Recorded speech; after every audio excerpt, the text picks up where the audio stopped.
আজ সকালে ঘুম থেকে উঠেই দেখি আকাশে পুরো মেঘ করে রয়েছে, প্রচুর বৃষ্টি হচ্ছে। আর বাঙালিদের এই বৃষ্টির দিনে সবথেকে প্রিয় খাবার কি? খিচুড়ি।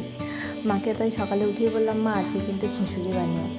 তাই দেখুন, মা সমস্ত সবজি টবজি কেটে একদম রেডি করে ফেলেছে আমার খিচুড়ি বানানোর জন্য।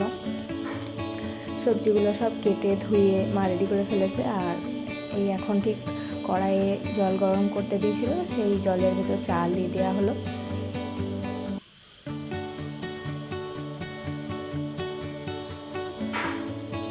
এখানে দেখবেন চালের সাথে একটা ডাল মা অ্যাড করেছে, 2 ধরনের ডাল।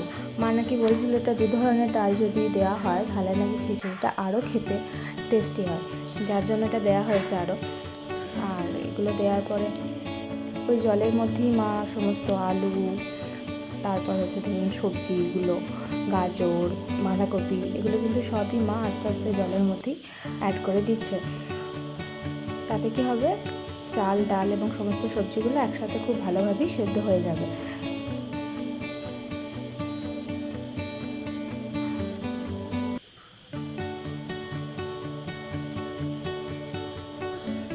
আর তারপর একটু ভালো করে নাড়িয়ে নিচ্ছে যাতে জিনিসগুলো সব ঠিকঠাকভাবে সেদ্ধ হয়ে যায়।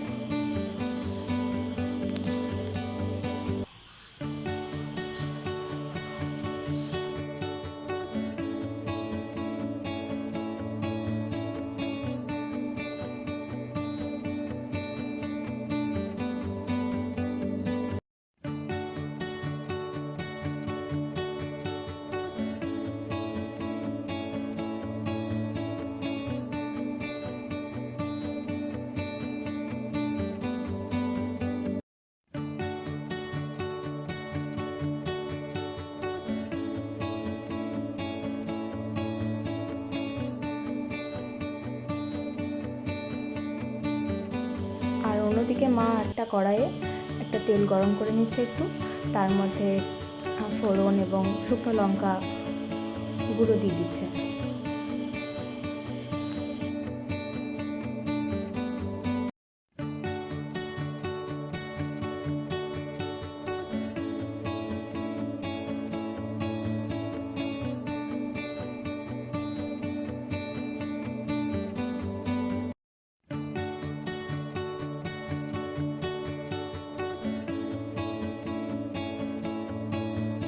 আর এইদিকে দেখুন খিচুড়িটাও কিন্তু অনেকটা ফুটে এসেছে। মা এটা কড়াই যেটা রেডি করছে এটা আলাদা ধরনের একটা মশলা রেডি করছে, যে মশলাটা আমরা খিচুড়ির ওপরে আর কি দিয়ে দেওয়া হবে। তো ফোড়ন, লঙ্কা গুঁড়ো দেওয়ার পরে টমেটো, কাঁচা লঙ্কা, আদা বাটা এবং বিভিন্ন রকমের আমাদের যে মশলাগুলো থাকে, ধনে গুঁড়ো, জিরে গুঁড়ো, হলুদ গুঁড়ো, লঙ্কা গুঁড়ো, সেগুলো একের পর এক অ্যাড করে দিচ্ছে।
মশলাগুলো অ্যাড করে দেওয়ার পর কিন্তু অনেকক্ষণ ধরে ভালোভাবে এটা কষাতে হবে।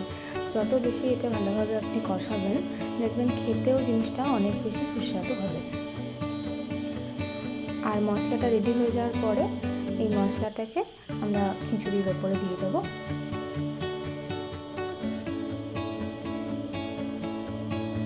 বিভিন্নজন বিভিন্ন রকম উপায়ে আমরা রান্না করে থাকি, খিচুড়িটাও ঠিক সেরকমই। আমার মা কিন্তু এইভাবেই রান্না করে এবং এটা খেতে ভীষণই সুস্বাদু হয়ে থাকে। আপনারাও কিন্তু ট্রাই করতে পারেন। আর এখানে কিন্তু আমাদের খিচুড়ি একদমই প্রায় শেষের দিকে।